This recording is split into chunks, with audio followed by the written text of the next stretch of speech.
آپ کے لیے ایک سورہ فاتحہ۔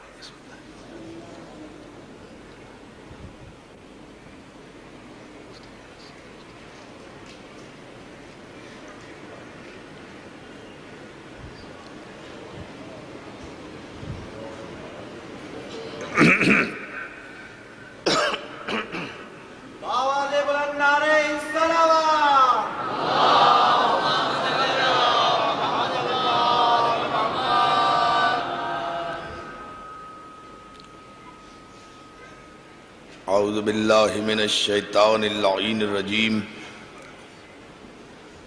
بسم اللہ الرحمن الرحیم، الحمد للہ الذی ہدانا لہذا وما كنا لنهتدي لولا ان هدانا اللہ، لقد جاءت رسل ربنا بالحق والصلاة والسلام والتحیۃ والاکرام علی سید اصل ما فی الوجود، سر اللہ فی کل موجود، نقطۃ دائرۃ الوجود، صاحب لواء الحمد والمقام المحمود، الخاتم لما سبق والفاتح لمن غلق، المعلن الحق بالحق، ابو القاسم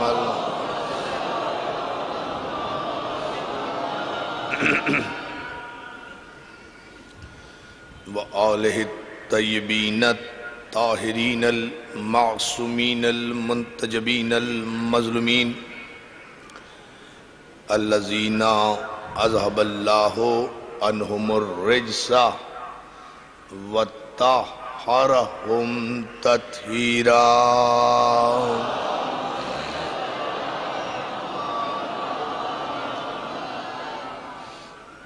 اما بعد فقد قال حق سبحانہ وتعالی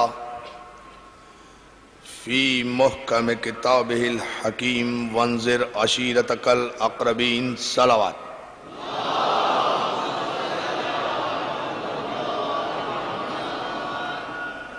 حاضرین گرامی قدر، عزیزان محترم،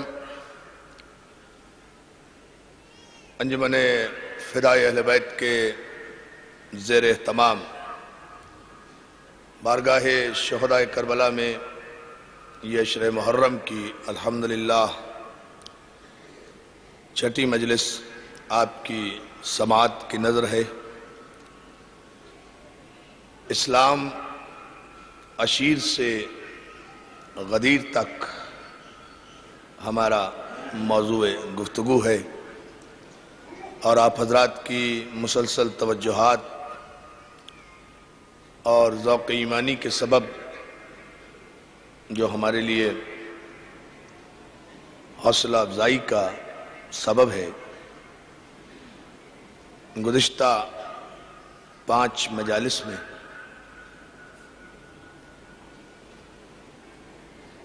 جو افکار اور جو تاریخی حقائق آپ کی سماعتوں کی نظر کیے،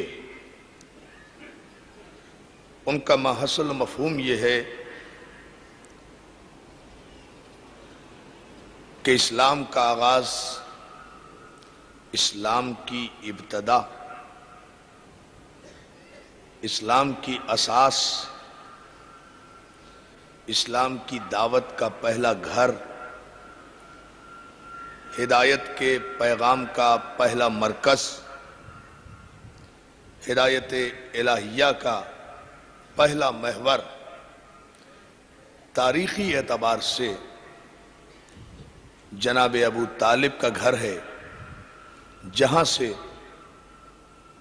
اسلام نے اپنی فکر کا آغاز کیا، اور ابو طالب اور خون ابو طالب نے پیغمبر اسلام کی نبوت کی تصدیق کر کے اللہ کے آخری رسول کی آخری نبوت کی تصدیق کر کے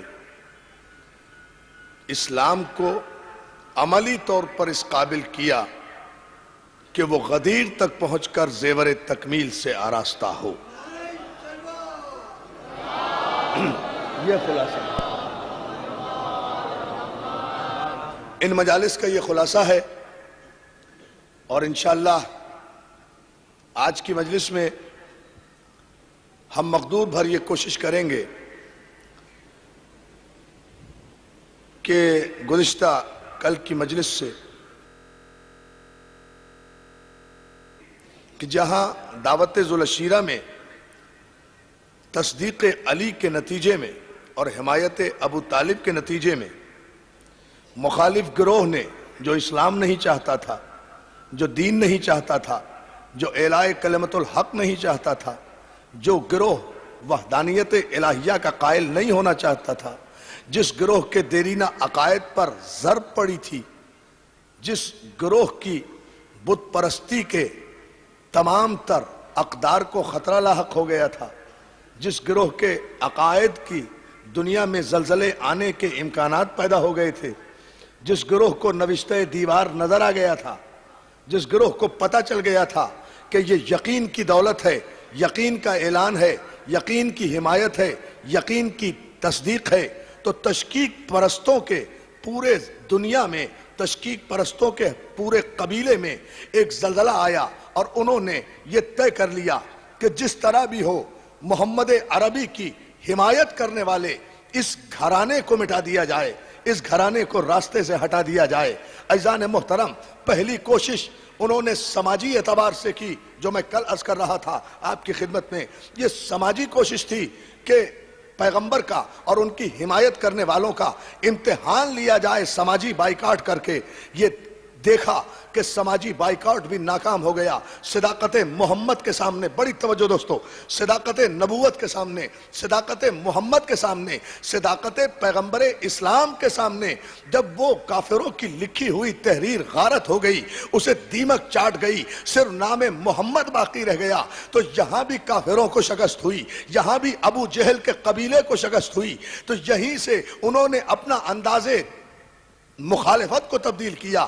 جب یہ مخالفت بھی کارآمد ثابت نہ ہوئی تو اپنے بچوں کو سامنے لے آئے. یہ مرحلے بھی آپ کی خدمت میں پیش کیے جا چکے کہ بچوں کو سکھایا گیا کہ وہ جہاں بھی پیغمبر اسلام پہنچیں وہ پیغمبر اسلام کو اذیت دیں، ان پر پتھر برسائیں، ان پر سنگساری کریں، انہیں اذیت دیں. یہ منصوبہ بھی جب ابو طالب کے بیٹے نے ناکام بنا دیا، بہت توجہ، ذرا صاحب توجہ فرمائیں، یہ منصوبہ بھی ابو طالب، دیکھیں ایک بڑی عجیب بات میں کہنا جا رہا ہوں، اس لیے میں آپ حضرات کی توجہ چاہوں گا.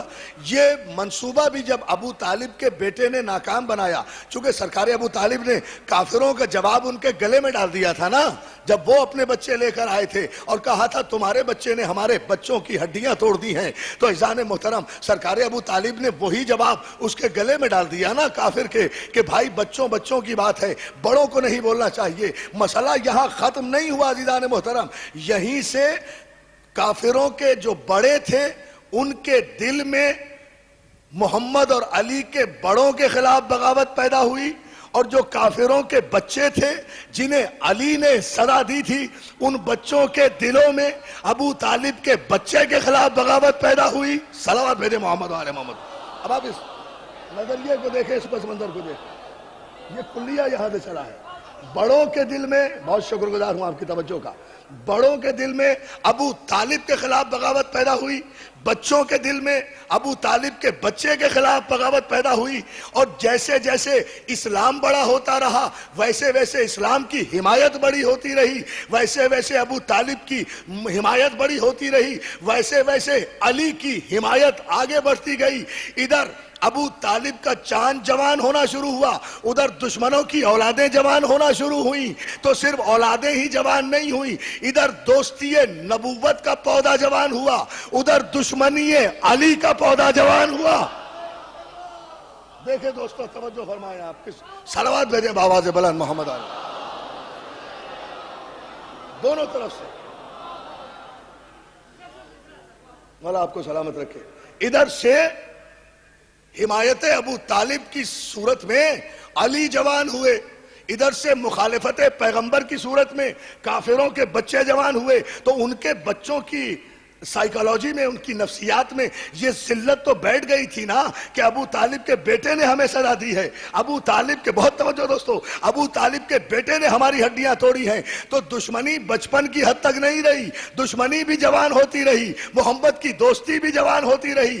دو قبیلے ایک ساتھ ساتھ چلے، اور پھر ہر موقع پر، چاہے ہجرت کا موقع ہو، چاہے صلح حدیبیہ کا موقع ہو، چاہے بدر کا موقع ہو، چاہے احد کا موقع ہو، چاہے خیبر کا موقع ہو، چاہے خندق کا موقع ہو، وہی بچے جنہیں علی نے بچپن میں سزا دی تھی وہ جوان ہو کر کبھی علی کے مقابلے میں بدر میں آئے، کبھی احد میں آئے، کبھی خیبر میں آئے، کبھی خندق میں آئے.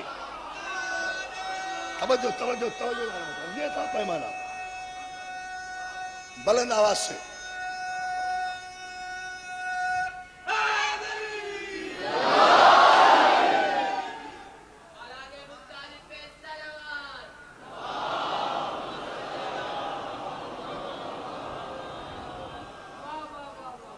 یعنی اس پوری بحث کا خلاصہ آپ کی خدمت میں یہ یوں کہہ کے نہ عرض کر دوں کہ ادھر اسلام جوان ہو رہا تھا، ادھر کفر جوان ہو رہا تھا. کفر پر بھی جوانی آئی تھی، اسلام پر بھی جوانی آئی تھی، لیکن اس کفر کو جو دشمنی تھی، جو بغض تھا، جو عناد تھا، وہ عرب کے کسی اور قبیلے سے نہیں تھا. اس لیے کہ مسلمان جو کافر تھے اور بعد میں مسلمان ہوئے، انہوں نے نہ کسی کافر کو مارا، نہ کسی کافر کے بچے کو مارا، نہ کوئی کافر ان کے مقابلے پر آیا. آتا کیوں؟ دشمنی ان سے تو نہیں تھی، وہ تو انہی کے قبیلے کے تھے. علی توجہ فرمائے نا جان محترم. صلوات میرے بابا سے بلند محمد و آل محمد پر. دیکھیں یہ جو آپ تاریخ میں دیکھتے ہیں نا میرے نوجوان دوستو، یہ جو آپ دیکھتے ہیں تاریخ میں کہ جتنی بھی جنگیں ہوئی ہیں، جتنی بھی غزوات ہوئی ہیں، اس میں کہیں بھی کوئی بھی کافر کسی مسلمان سے لڑنے کے لیے تیار نہیں ہے.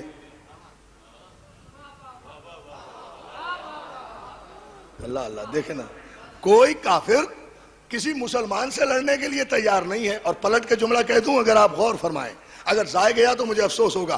ادھر کوئی کافر کسی مسلمان سے لڑنے کے لیے تیار نہیں ہے، ادھر کوئی نو مسلم کسی کافر کے مقابلے میں جانے کو تیار نہیں ہے. نو مسلم، یہ بڑا عجیب فلسفہ ہے جنگوں میں جو آپ کو نظر آئے گا.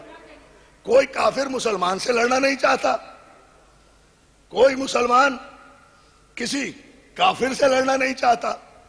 جو بھی کافر آتا ہے وہ یا علی سے لڑنا چاہتا ہے یا حمزہ سے لڑنا چاہتا ہے. خاندان ابو طالب، صلوات میں دینا محمد آل محمد. دیکھیں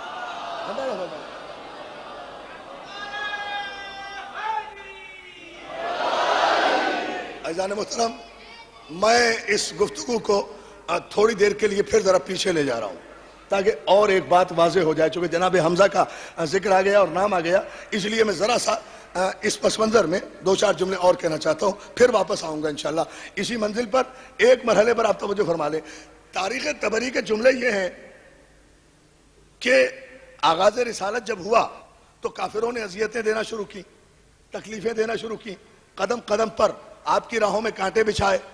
یہ بھی موقع آیا کہ پیغمبر اسلام اگر حالت سجدہ میں ہے تو غلاظتیں ڈالنے کی کوششیں کی گئیں. یعنی ہر طرح سے ذہنی، جسمانی جو بھی تکلیف کافر دے سکتا تھا وہ کافروں نے دینے کی کوشش کی. ایک موقع ایسا آیا کہ خانہ کعبہ کی دیوار کے نیچے کچھ کافر جمع ہوئے اور پیغمبر اسلام کے خلاف منصوبہ بنا رہے تھے. عزیزان محترم، اذیت دینے کا منصوبہ، قتل کرنے کا منصوبہ. تو ظاہر ہے کہ کافر اور کیا کرے گا؟ کافر محمد کو اذیت ہی دے گا. ہائے ہائے، کافر تو اذیت ہی دے گا نا. یہی منصوبہ وہ بنا رہے تھے. ایسے میں ابھی بالکل اسلام کا آغاز ہوا ہے، اس مرحلے کی میں بات کر رہا ہوں. اور ایک جملہ تاریخ طبری کے حوالے سے کہہ کے جناب حمزہ کی عظمت بتانا چاہتا ہوں، پھر وہاں سے ہم آگے بڑھیں گے. کافر یہ منصوبہ بنا رہے تھے خانہ کعبہ کی دیوار کے نیچے بیٹھے ہوئے کہ جناب حمزہ کا وہاں سے گزر ہوا. یاد رہے کہ ابھی تک جناب حمزہ نے اظہار اسلام نہیں کیا تھا، لیکن شیر عرب کہلاتے تھے. توجہ، شیر عرب کہلاتے تھے، اظہار اسلام نہیں کیا تھا۔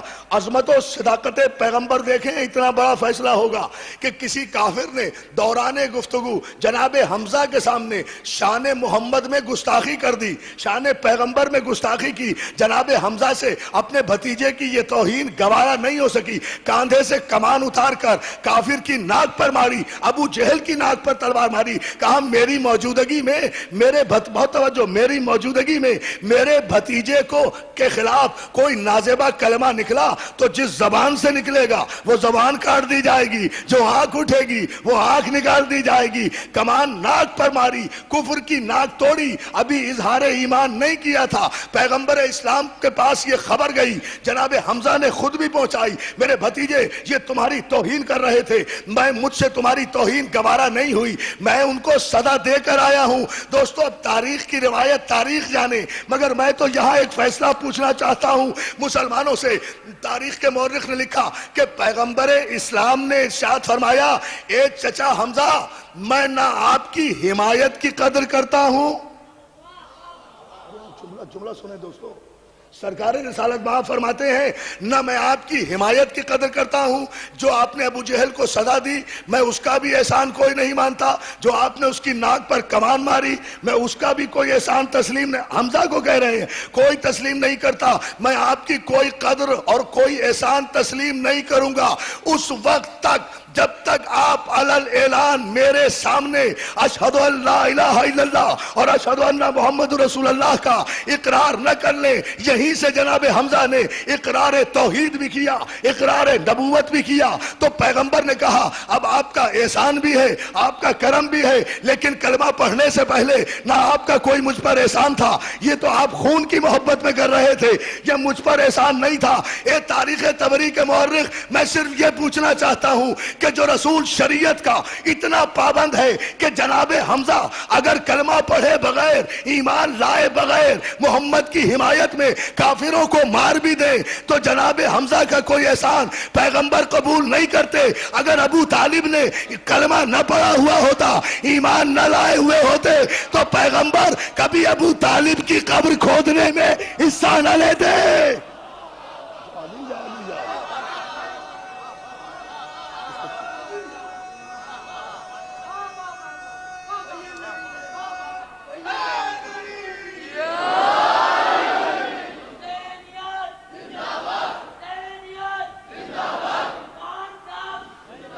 بیٹھو بیٹھے بیٹھو بیٹھو، صلوات بھیجے محمد و آل محمد پر، بچے ہیں اپنے جذبات میں کہتے ہیں۔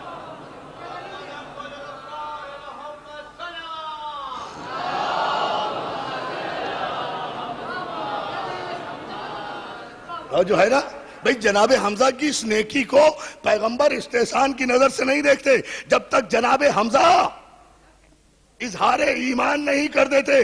کوئی تاریخ کا مورخ بتائے تو صحیح کہ سرکار ابو طالب کے کسی اقدام کو پیغمبر نے بنظر استحسان نہ دیکھا ہو۔ پیغمبر کی زندگی، پیغمبر نے تو قبر ابو طالب پر کھڑے ہو کر کہا ہے، اے ابو طالب، آپ نے میری وہ پرورش کی جو باپ کو کرنا چاہیے تھی، آپ نے مجھ پر وہ احسان کیے کہ میں سب کے احسان اتار سکتا ہوں، آپ کا احسان نہیں اتارتا تو پیغمبر کسی کافر کا ممنون احسان نہیں ہوا کرتا۔ صلوات میرے بابا دے بلند محمد و آل محمد۔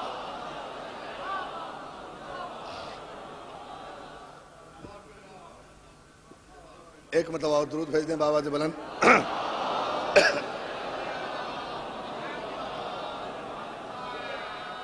توجہ ہے نا دوستو، آغاز اسلام یہاں سے ہوا۔ پیغمبر اسلام کو تقویت ان کے خاندان نے دی ہے، محلے والوں نے نہیں دی۔ پیغام اسلام کو قوت خاندان والوں نے عطا کی ہے۔ اب تین طاقتیں ہو گئیں، حمزہ کی طاقت، علی کی قوت، ابو طالب کی حمایت۔ اب اندازہ فرمائیں آپ اسلام کے آغاز پر۔ اور دوستو کتنی عظیم تھی ابو طالب کی طاقت، کتنی عظیم تھی سرکار ابو طالب کی حمایت، اور کتنی عظیم تھی جناب خدیجۃ الکبریٰ کی نصرت پیغمبر کہ کافر منصوبے بناتے رہے، کافر اذیتوں دینے کے منصوبے بناتے رہے، مگر یہ کیا تاریخ بھلا دے گی کہ جب تک ابو طالب حیات رہے، جب تک جناب خدیجہ الکبریٰ حیات رہی، پیغمبر پر ایسا وقت نہیں آیا کہ وہ اپنا آبائی شہر چھوڑ کر ہجرت کر جائے۔ بہت توجہ جانے محترم، اب ذرا سا غور فرمائیں اس جملے پر۔ پیغمبر پر یہ وقت نہیں آیا کہ جب تک ابو طالب حیات رہے، جب تک جناب خدیجہ الکبریٰ حیات رہیں، پیغمبر اسلام نے مکہ نہیں چھوڑا، مکہ نہیں چھوڑا۔ یہ تھی عظمت ابو طالب، یہ تھی حمایت جناب خدیجہ الکبریٰ۔ ایک جملہ پھر میں کہہ رہا ہوں، جناب خدیجہ الکبریٰ کی بارگاہ میں خراج عقیدت پیش کرنے کے لیے ساری مومنات کی طرف سے، اس لیے کہ ہم سب کی ماں ہیں، مومنوں کی ماں تو وہی ہیں۔ صلوات بھیجیں آپ محمد آل محمد، مومنوں کی ماں، مومنوں کی توجہ ہے نا عزیزان محترم؟ تو میں ان کی بارگاہ میں خراج عقیدت پیش کرنے کے لیے ایک جملہ عرض کروں گا، اور وہ یہ ہے کہ جناب خدیجہ الکبریٰ جب تک حیات رہیں، پیغمبر اسلام نے دوسری شادی نہیں کی۔ حالانکہ بقول مسلمانوں کے مورخ کے کہ سن و سال میں بڑا فرق تھا، بقول مسلمانوں کے سن و سال میں بڑا فرق تھا، لیکن جب تک جناب خدیجہ حیات رہیں، بہت توجہ اس جملے پر، بڑا باریک سا جملہ ہے، اس وقت تک جناب پیغمبر اسلام نے دوسری شادی نہیں کی۔ عرب کے رسم و رواج کے خلاف، حالانکہ عرب کا رسم و رواج یہی تھا کہ ایک شادی پر اکتفا نہیں کیا جا سکتا تھا، لیکن جب تک ام المومنین جناب خدیجہ الکبریٰ حیات رہی ہیں تو عزیزان محترم پھر تاریخ کے مورخ سے ہم یہ پوچھتے چلیں نا اس عنوان کے تحت کہ یوں قصیدے پڑھنے سے کچھ نہیں ہوتا، روایتیں پڑھنے سے کچھ نہیں ہوتا، حدیثیں بیان کرنے سے کچھ نہیں ہوتا، دلیل تو خود اپنے آپ کو منوا لیا کرتی ہے۔ اب اس پیمانے کو مقرر خود کرو، کہنے سے کچھ نہیں ہوتا کہ پیغمبر کس سے زیادہ محبت کرتے تھے، پیغمبر کس سے زیادہ محبت کرتے تھے، پیغمبر اپنی کس زوجہ سے زیادہ محبت فرمایا کرتے تھے۔ ارے یہ تو شوہر کا طرز عمل خود بتا دے گا۔ عزیزان محترم جناب خدیجہ الکبریٰ کا احترام نگاہ پیغمبر میں کتنا تھا، اور کتنے مطمئن تھے پیغمبر اپنی اس شریک حیات سے کہ اس کی زندگی میں دوسری شادی کرنے کی ضرورت محسوس نہیں ہوئی۔ اگر ایک شوہر ایک ہی بیوی کے طرز عمل سے، اس کے اخلاق سے مطمئن ہو جائے تو اسے دوسری شادی کرنے کی ضرورت نہیں ہوا کرتی۔ شوہر جب ایک کی موجودگی میں بار بار شادیاں کرے تو سمجھ لو کہ کہیں ذہنی سکون میں خلل واقع ہو رہا ہے۔ فیصلہ خود کرو کہ کس پیمانے پر پیغمبر نے دیکھا کہ جب تک خدیجہ حیات رہی پیغمبر نے کوئی دوسری شادی نہیں کی، لیکن جناب خدیجہ الکبریٰ کے بعد ایک شادی پر اکتفا نہیں کیا، شادی پر شادیاں کی ہیں، شادیوں پر شادیاں کی ہیں۔ اب فیصلہ کر لو کہ اگر دوسری شادیوں سے مطمئن ہوتے تو تیسری کرنے کی ضرورت کیا تھی؟ توجہ ہے نا ادھر؟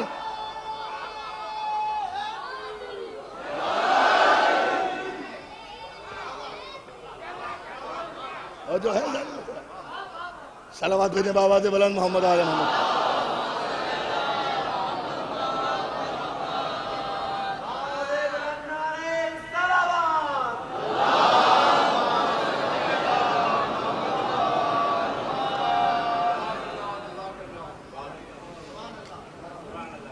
ایک مرتبہ اور درود بھیج دیجئے بآواز بلند محمد آل محمد۔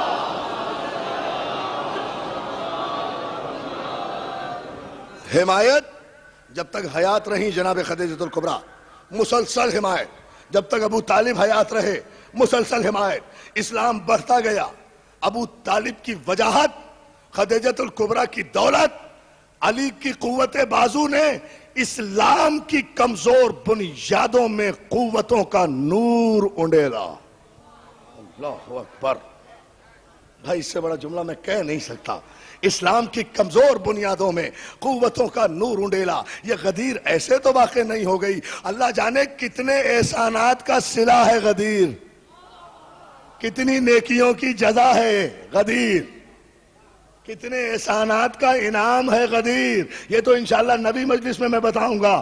ابھی تو ہم مسلسل آگے بڑھ رہے ہیں اور ادھر جناب خدیجہ الکبریٰ کی آنکھ بند ہوتی ہے, ادھر سرکار ابو طالب کی آنکھ بند ہوتی ہے, ادھر پیغمبر ہجرت کرنے پہ مجبور ہو جاتے ہیں, ہجرت فرماتے ہیں پیغمبر اسلام. اور یہی کفر جو بچپن سے علی کے خلاف عناد لیے ہوئے ہیں, یہ بچے جوان ہو کر سب سے پہلے میدان بدر میں آتے ہیں.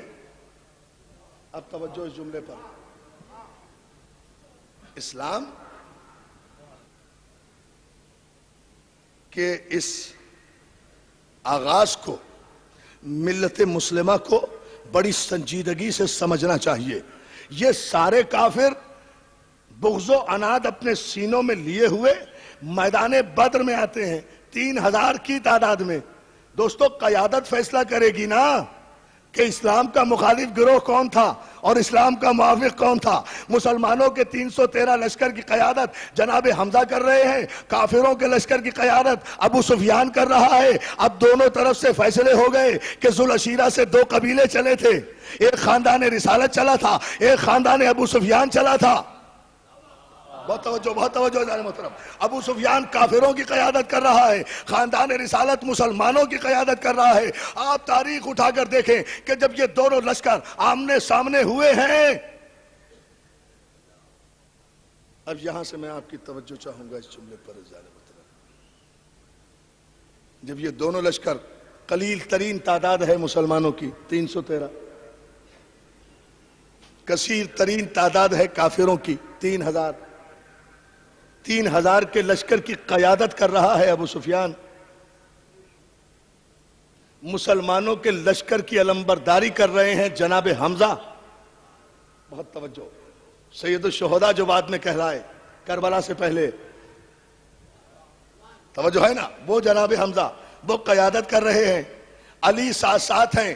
تاریخ کے جملے یہ ہیں دوستو, سارے مسلمانوں نے لکھا, سارے مسلمان متفق ہیں کہ جیسے ہی لشکر آمنے سامنے آئے, ابو سفیان نے تازہ مسلمانوں پر اثر انداز ہونے کے لیے, نفسیاتی دباؤ ڈالنے کے لیے اعلان کیا مسلمانوں کے لشکر کے سامنے کہ مسلمانوں, نحن نمل العزا ولا عزا لکم, ہمارے پاس عزا ہے اور تمہارے پاس کوئی.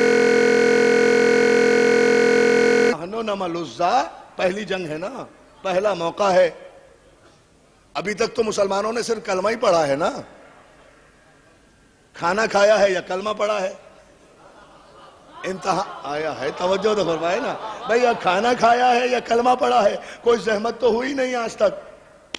پہلی زحمت ہے, پہلا امتحان ہے. تاریخی فیصلہ انشاءاللہ دیں گے بارگاہ شہدائے کربلا میں. عزیزان محترم, ابو سفیان نے مسلمانوں پر نفسیاتی حملہ کیا ہے یہ کہہ کر کہ مسلمانوں, نحن نمل العزا ولا عزا لکم, ہمارے پاس عزا ہے اور تمہارے پاس کوئی عزا نہیں ہے. اس لیے کہ کافروں کی عادت یہ تھی کہ جب وہ میدان میں آتے تھے تو اپنے ساتھ کسی بڑے بت کو لے آتے تھے. میں نے عرض کیا تھا نا, اپنے ساتھ چونکہ بنی امیہ کا بت عزا تھا, اس لیے اپنے ساتھ ابو سفیان عزا نامی بت کو لایا, اس یقین کے ساتھ کہ اس کی وجہ سے ہمیں فتح ہو جائے گی, ہم جنگ جیت جائیں گے. وہ ان کا عقیدہ ہوا کرتا تھا. بت کو لے آتے تھے, بہرحال وہ جیتتے ویتتے تو کیا, لیکن اتنا ضرور تھا کہ اس بت کو جب میدان میں لے آتے تھے تو لانے والے میدان سے بھاگ جاتے تھے, مگر یہ بت میدان سے نہیں بھاگا کرتا. آئے نا توجہ, بہت توجہ. صلوات بھیج دینا محمد آل محمد پر, سلامت رہے.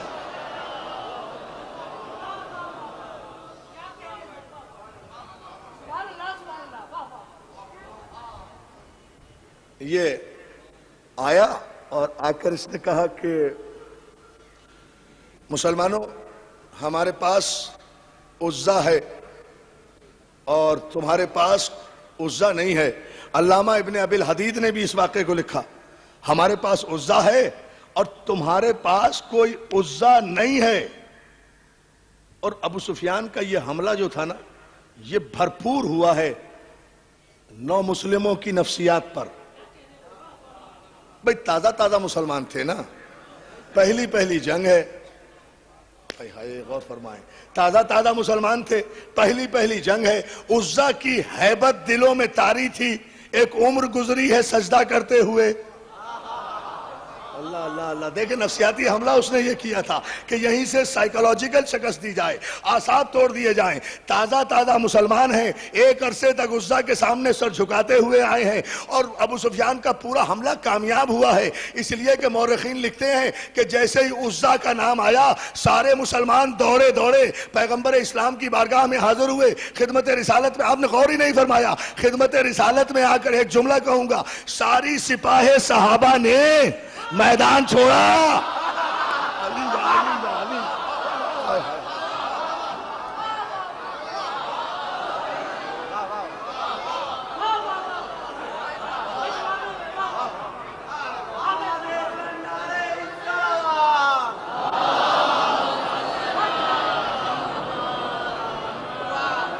دیکھیے کیا خوبصورت سپاہ ہے۔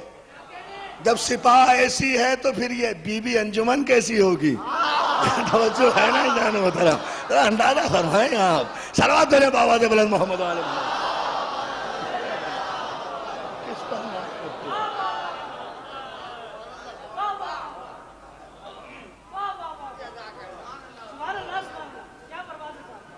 ساری فوج آئی، سارا لشکر آیا، ساری سپاہ پیغمبر اسلام کی خدمت میں آئی، اور سب نے آ کر عرض کیا ہاتھوں کو جوڑ کر، یا رسول اللہ عزا۔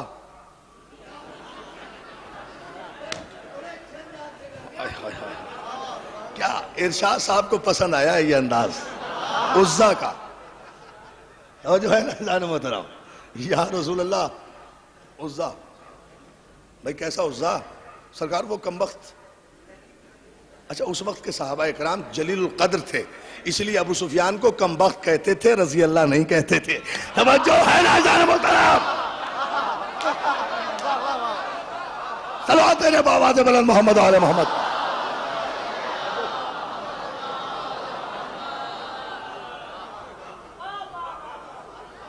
مولا آپ کو سلامت رکھے۔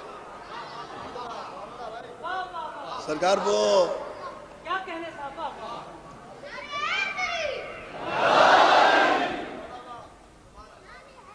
سرکار وہ عزا لے آیا ہے، وہ کمبخت ابو سفیان۔ تو بھئی کیا ہوا اگر عزا لے آیا؟ سرکار وہ کہہ رہا ہے ہمارے پاس عزا ہے، مسلمانوں تمہارے پاس کوئی عزا نہیں ہے۔ یعنی معیار ایمان کا پتہ چل رہا ہے، کتنے ثابت قدم تھے کلمہ پڑھنے والے اس دور کے۔ ایک عزا سے، اب میں اسی لیے تو کہتا ہوں میرے دوستو خاطر میں نہ لایا کرو یہ انجمن ونجمن کو، یہ تو صرف عزا سے ڈر جاتے ہیں۔ توجہ ہے نا اللہ نے محترم؟ یہ تو صرف بتوں سے ڈر جاتے ہیں، ہم تو بت شکن کے ماننے والے ہیں۔ یا علی یا علی،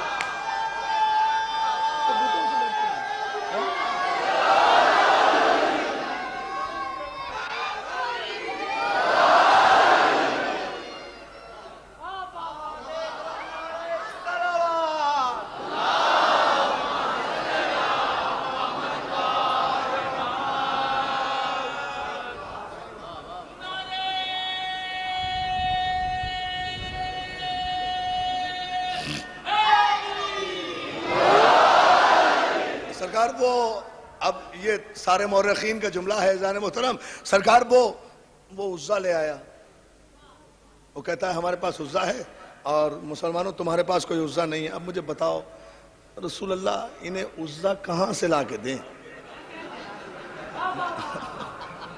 مطلب بچوں والی ضد ہے نا، پاپا بہن کی گڑیا لے آئے ہمارا گڈا لا دو، مطلب یہی ہے نا، اور اس کا کیا ہے؟ یہی والی ضد ہے نا، بچوں والی ضد کر رہے ہیں سر۔ اب یہ کوئی تو کہ جنگ کے موقع پر ایسی بات کرنے کا؟ سرکار وہ عزا لے آیا، اب سرکار اسے عزا کہاں سے لا کے دیں؟ جواب میں سرکار بت دیں کہاں سے؟ سرکار نے پریشانی دیکھی کہ بت کی وجہ سے مسلمان پریشان ہیں، تو پیغمبر نے بت شکن کی طرف مسکرا کے دیکھا۔ یا علی یا علی یا علی یا علی یا علی، توجہ توجہ، پیغمبر نے بت شکن کی طرف مسکرا کے دیکھا۔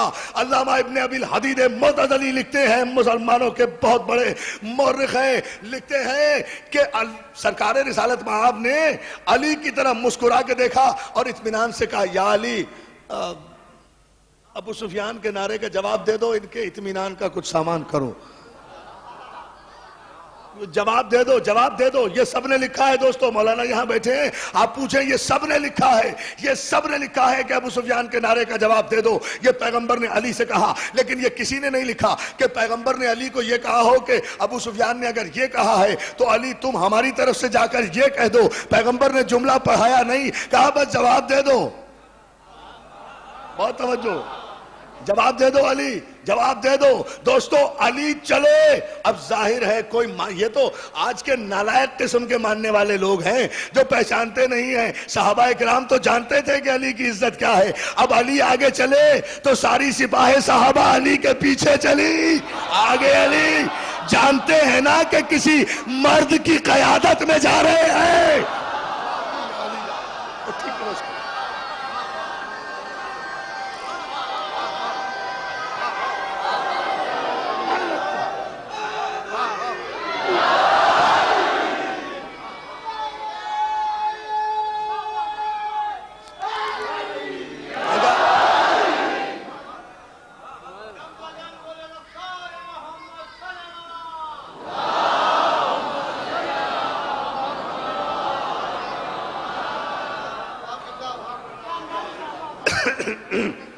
صلوات بھیج دیں ایک مرتبہ.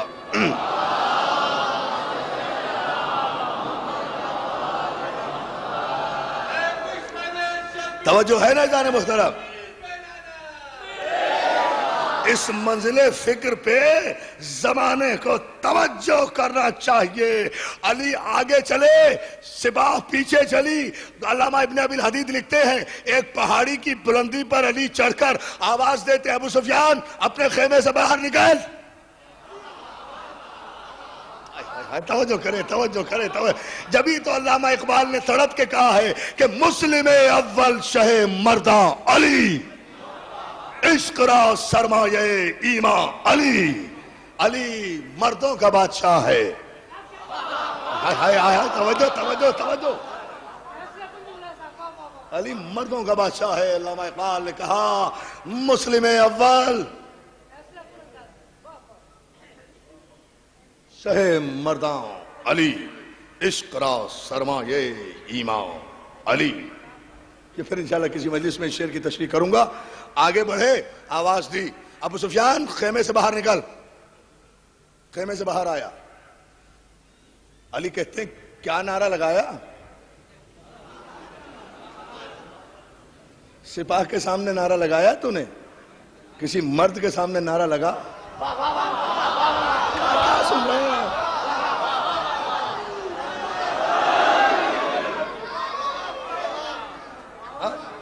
ہمارے سامنے نعرہ لگا، ہمارے سامنے. دوستو آخری آج مولا سلامت رکھے ان تاریخی اجتماعات کو، آپ کے جذبہ ایمانی کو. ہمارے سامنے ذرا یہ نعرہ دوہرا تو صحیح. ابو سفیان فوراً کہتا ہے یا علی نحن نمل عزا ولا عزا لکم، ہمارے پاس عزا ہے. ہم نے کہا ہے کہ مسلمانوں تمہارے پاس کوئی عزا نہیں ہے. ابو طالب کے بیٹے نے تصدیق رسالت کے معیار کو برقرار رکھتے ہوئے اپنے تمام ید اللہی قوتوں کے ساتھ جلال اللہی نقاب اوڑھ کر لسان اللہی لہجے میں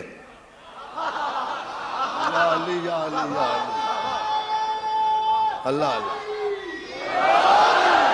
ٹھہرو ابھی اسد اللہ قوتوں کے ساتھ جلال اللہ نقاب اوڑھ کر لسان اللہ لہجے میں کفر کے نعرے کا جواب دیا. کہا ایک مرتبہ پھر کہا نحن نمل عزا ولا عزا لکم، مسلمانوں ہمارے پاس عزا ہے اور تمہارے پاس کوئی عزا نہیں ہے.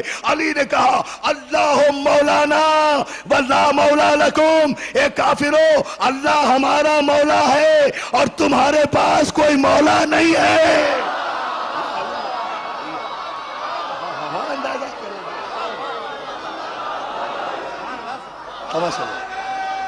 دونوں ہاتھ بلند کر کے آخری آدمی تک پوری طاقت و توانائی سے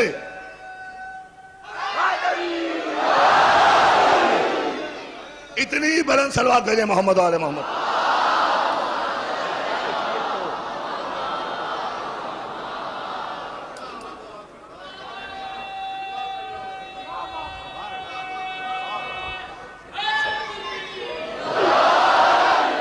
بہت توجہ عزیزان محترم، یہ صرف واقعہ ہی نہیں بیان کر رہا، یہی قرآن کی آیت سے استدلال بھی اسی منزل پر ہے عزیزان محترم۔ یہ کوئی قصہ کہانی نہیں ہے جسے کوئی مسترد کر دے گا۔ اللہ مولانا ولا مولا لکم، ایک کافرو اللہ ہمارا مولا ہے اور تمہارے پاس کوئی مولا نہیں ہے، یہ علی نے کہا، یہ علی نے کہا کافرو ہمارے پاس مولا ہے، ہمارے پاس مولا ہے۔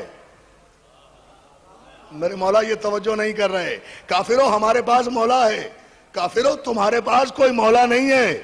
علامہ ابن ابی الحدید لکھتے ہیں کہ ادھر علی کی زبان سے یہ جملہ نکلا، ادھر جبریل امین سورہ محمد کی یہ آیت علی کی تصدیق میں لے کر نازل ہوئے۔ بتحقیق ان اللہ مولا الذین آمنوا وان الکافرین لا مولا لہم، بے شک علی نے ٹھیک کہا ہے، اللہ مومنوں کا مولا ہے اور کافروں کا کوئی مولا ہوتا ہی نہیں، کافروں کا کوئی مولا ہی نہیں ہوتا، کافروں کا کوئی مولا۔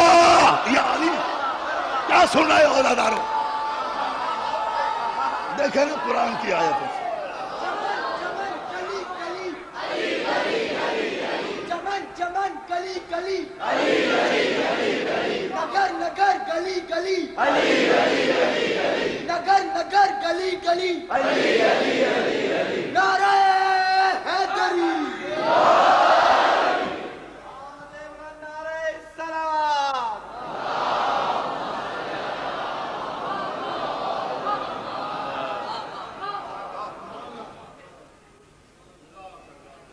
سورہ مبارک محمد کی آیت لے کر جبریل نازل ہوئے علی کی تصدیق میں کہ بے شک ہمارے ولی نے ٹھیک کہا ہے، اللہ مومنوں کا مولا ہے، کافروں کا کوئی مولا ہوتا ہی نہیں ہے۔ قیامت تک قرآن نے فیصلہ تو کر دیا، دیواروں پہ لکھنے سے کیا فائدہ؟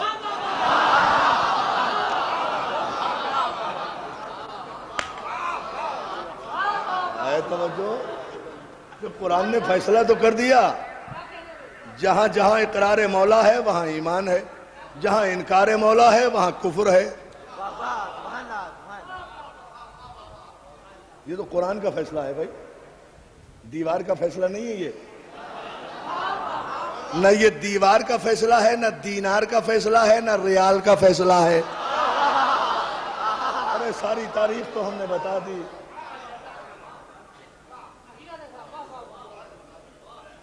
تھک گئے ہیں آپ؟ جب تھک جائیں تو صلوات بھیجا کریں محمد و آل محمد پر۔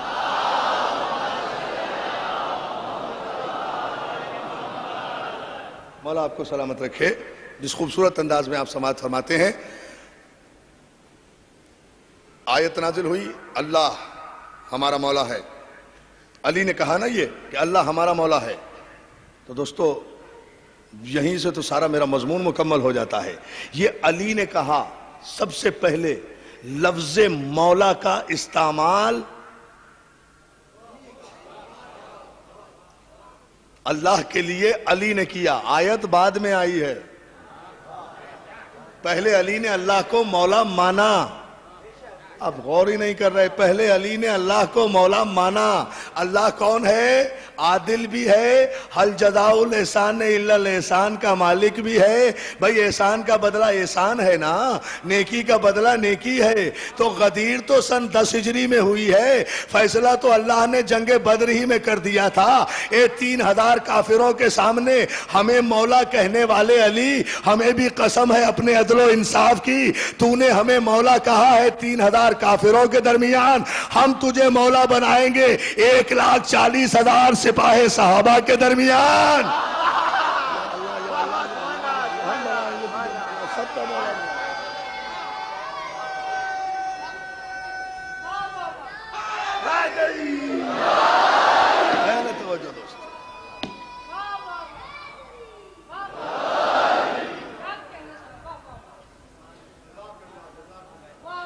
صلوات بھیجئے بابا بلند محمد علیہ وسلم۔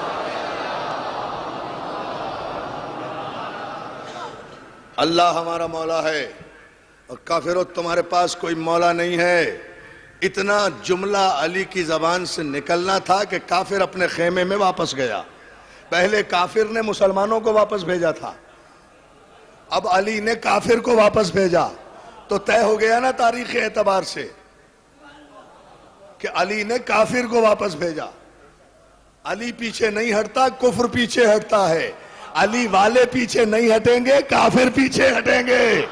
توجہ ہے نا جان محترم, غور کرتے جائیں. یہ ہے اسلام کا نشو و نما, یہ ہے اسلام کا بیک گراؤنڈ, یہ ہے اسلام غدیر سے پہلے اشیر کے بعد, غدیر سے پہلے اشیر کے بعد.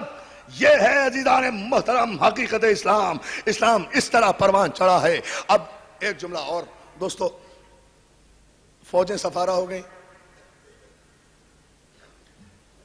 جناب حمزہ نے, جو کہ کمانڈر ان چیف ہیں اس فوج کے, مسلمانوں کی فوج کے سرکار جناب حمزہ, آپ نے 2-3 آدمی نکالے ٹیسٹ کے لیے میدان میں. جاؤ ذرا لڑو.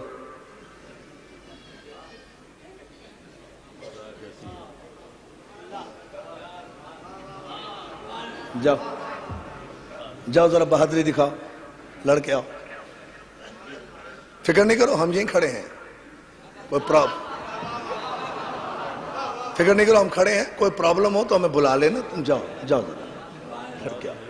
اللہ کی قسم یہ تاریخ ہے بھئی. یہ مصر اور لیبیا کے اشتراک سے جو فلم بنی ہے نا, میسج, ایک اسلامی فلم بنی ہے میسج, اس میں یہ سارا منظر دکھایا گیا جو میں بیان کر رہا ہوں. جنگ بدر اس میں دکھائی گئی ہے. یہ 2-3 آدمی جب آگے بڑھے نا, ابو سفیان نے وہیں سے کہا یہ غلط ہے صاحب, یہ اصول کے خلاف ہے,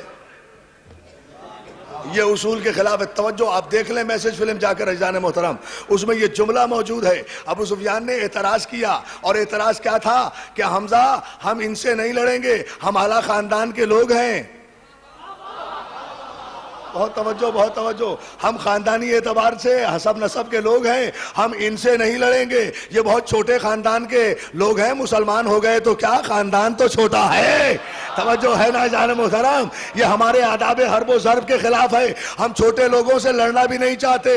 ہمارے مقابلے میں کوئی ہماری ٹکر کا آدمی بھیجو, ہمارے برابر کا آدمی بھیجو. عزیزان محترم, بات کیا تھی؟ ابو سفیان کیوں نہیں لڑا؟ بات خاندان کی نہیں تھی. ابو سفیان تو لڑنا اس سے چاہتا تھا کہ جس نے تصدیق رسالت کی ہے, جس نے ان کے بچوں کی ہڈیاں توڑی تھی. حمزہ, تاریخ دیکھ لیں اٹھا کر دوستو, فلم میں بالکل یہ ڈائلاگ موجود ہے کہ جیسے ہی ابو سفیان نے یہ اعتراض کیا, جناب حمزہ نے ان دونوں آدمیوں کو پیچھے کر کے آواز دی, او علی کم فارورڈ, یا علی تم آگے آؤ, اور آگے آ کر ابو سفیان کے لشکر کو شکست دو.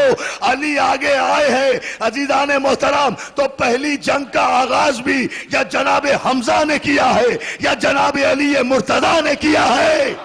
پہلا حملہ, پہلی ضرب.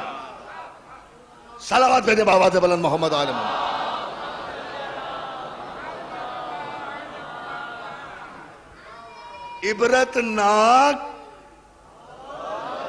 عبرتناک شکست ہوئی ہے عزیزان محترم پہلی ہی جنگ میں, اور کوئی چوتھی تلوار نظر نہیں آتی سوائے خاندان ابو طالب کے. پہلی جنگ, پہلی فتح علی کے ہاتھوں, حمزہ کی قیادت میں. اسلام کی پہلی فتح جس نے کافروں کے ایوانوں میں ہلچل مچا دی. پہلی فتح نے, اگر یہ پہلی فتح نہ ہوتی تو آخری فتح ممکن نہیں تھی. آخری فتح نہ ہوتی تو مکہ فتح نہ ہوتا. مکہ فتح نہ ہوتا, توجہ, مکہ فتح نہ ہوتا تو یہ حکومتیں کہاں سے ملتی؟ سلام کیا کرو, مسلمانوں کو جتنے تخت حکومت ملے ہیں یا ابو طالب کا صدقہ ہے, یا حمزہ کا صدقہ ہے, یا علی کی تلوار کا صدقہ.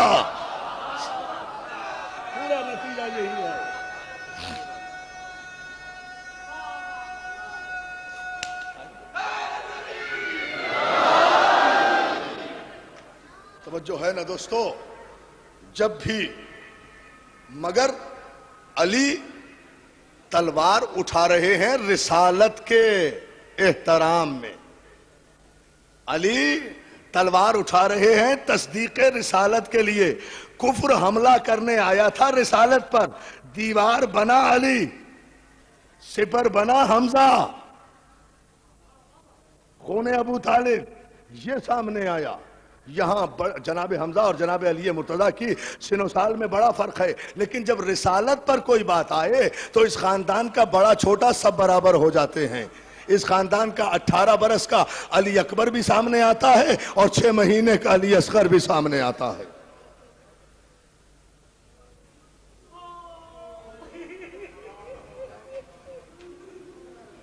کیا بچا ابو طالب کا؟ مسلمانوں قدر کیا کرو، کچھ نہیں بچا ابو طالب کا۔ 18 برس کا کربلا میں اگر کوئی ہے تو وہ بھی ابو طالب ہے، 13 برس کا اگر قاسم ہے تو وہ بھی ابو طالب ہے، 9 برس کے اون محمد ہیں تو وہ بھی ابو طالب ہے، 6 مہینے کا علی اصغر ہے تو وہ بھی ابو طالب ہے۔ اسلام کی سپر بنے ہوئے ہیں، اس لیے کہ تصدیق کرنا ہے نا، تصدیق رسالت کی ہوئی ہے، اس لیے ذمہ داری ہے۔ ادھر ابو سفیان کی اولاد سے آیا، ادھر ابو طالب کی اولاد سے آیا، گروہ ساتھ ساتھ چل رہے ہیں، قبیلے ساتھ ساتھ چل رہے ہیں۔ حسین نے بھی کہا ہم ایسی شکست دیں گے تجھے خاندان ابو سفیان، ہمارے 6 مہینے کے بچے کے حملے کا اگر تیری پوری فوج مل کر بھی جواب لے آئے تو ہمیں ابو طالب کی اولاد نہ کہنا۔ دوستو، آپ نے تاریخ میں کہیں پڑھا ہے کہ 6 مہینے کا بچہ 14 صدیوں پر چھا جائے؟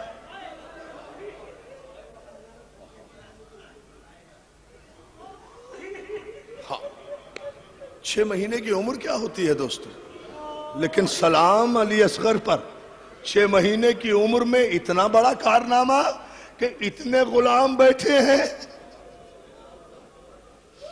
14 صدیوں پر چھائی ہوئی ہے علی اصغر کی شہادت۔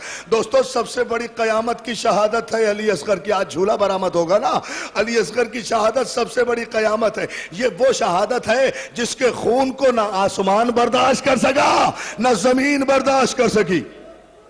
جزاک اللہ، مولا تمہیں سلامت رکھے۔ آج بڑی تعداد میں، یوں تو روز آ رہی ہیں مومنات بہت بڑی تعداد میں، لیکن آج مومنات بہت آئی ہوں گی مجلس میں، اس لیے کہ آج رباب کو پرسہ دینا ہے نا، اس اجڑی ہوئی رباب کو جس کی کربلا میں مانگ بھی اجڑ گئی، جس کی کربلا میں گود بھی اجڑ گئی۔ عزادارو، بہت یہ جھولا جو آپ نکالتے ہیں نا، جھولا نکالا کرو ہر مجلس میں، اس لیے کہ یہ جھولا جو ہے یہ رباب کے زخموں کا مرہم ہے، یہ رباب کے زخموں کا مرہم ہے۔ رباب وہ بی بی ہے جو کربلا سے جب لٹ کر مدینے آئی تو ہر بی بی سائے میں بیٹھی ہے، مگر رباب جب تک زندہ رہی دھوپ میں بیٹھی رہی۔ اور سید سجاد اگر کہا کرتے تھے اماں کب تک ساتھ دھوپ میں بیٹھو گی، اب تو سائے میں آ جاؤ۔ نہیں مجھے کوئی جلدی نہیں، اطمینان سے سنو، اطمینان سے سنو، مگر رو ایسے جیسے رباب اجڑی ہے۔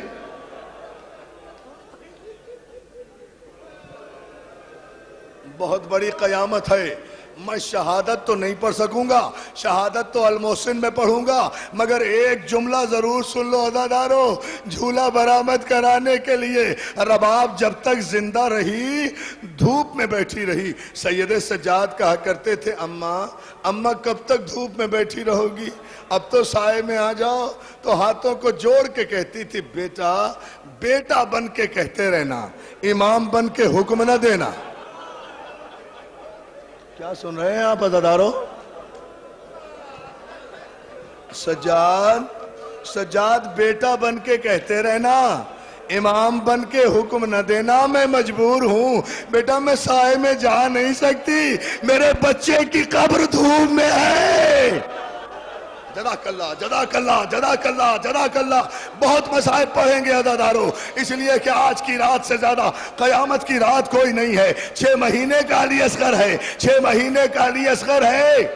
میں جھولے کے لیے مصائب پڑھوں گا مخصوص، مگر پہلے ایک جملہ شہادت کا سن لو عزادارو۔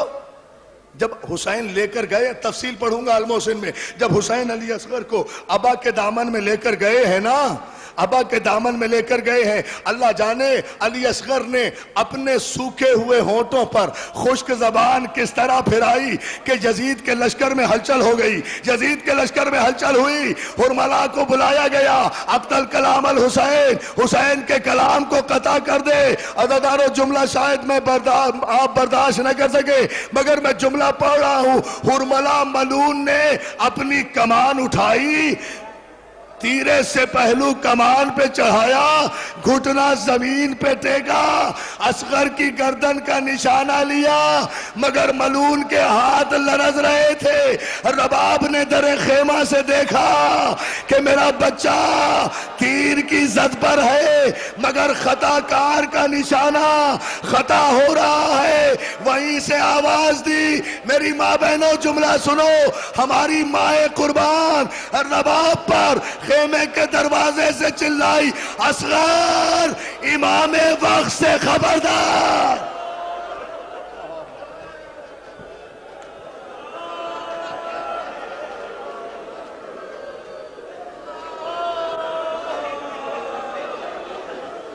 اصغر اصغر امام وقت سے خبردار. میرے لال، تمہاری زندگی میں امام کو تیر نہیں لگنا چاہیے، کوئی زخم نہیں آنا چاہیے.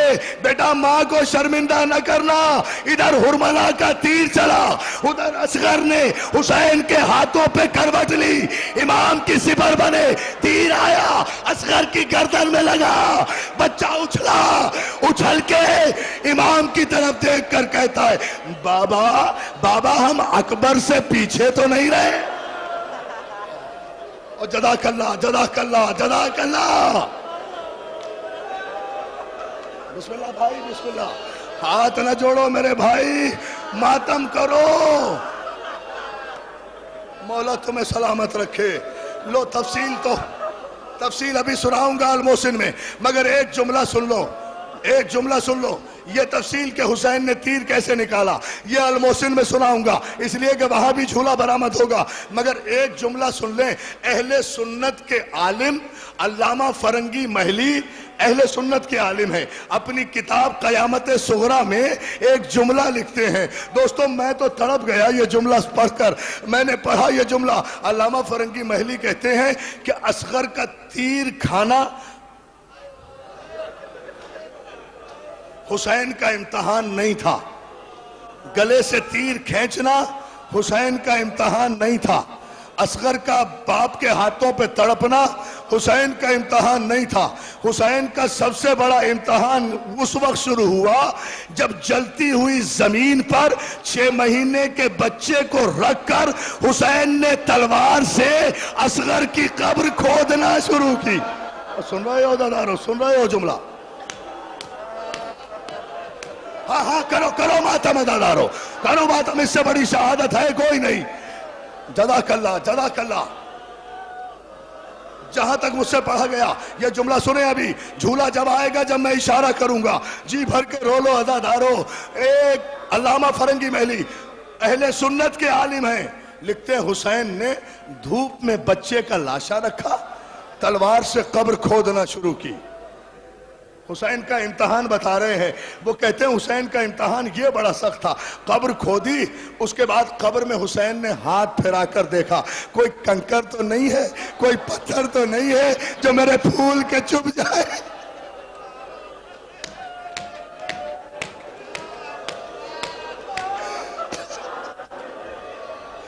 کوئی کنکر تو نہیں ہے. میرے مولا مجھے طاقت دے دو میں ایک جملہ کہہ دوں. کوئی کنکر تو نہیں ہے، کوئی پتھر تو نہیں ہے جو میرے لال کے چبھ جائے. عزادارو حسین نے علی اصغر کی ننھی سی قبر بنائی، ہر کنکر پتھر کو صاف کیا. علامہ فرنگی محلی کہتے ہیں یہ بھی حسین کے لیے آسان تھا. پھر اصغر کا لاشا اٹھایا، اصغر کا لاشا اٹھایا، اصغر کا لاشا اٹھا کر قبر میں رکھا. حسین کے لیے یہ بھی آسان تھا. اب جو مٹی ڈالنے کی باری آئی، حسین نے کربلا کی ریت ہاتھوں میں اٹھائی. کربلا کی ریت تپ رہی تھی، جھلس رہی تھی. حسین نے مٹی ڈالنا چاہی، واپس پلٹا لیا. پھر مٹی ڈالنا چاہی، واپس پلٹا لیا. ارے میرا پھول، ارے میرا. جزاک اللہ.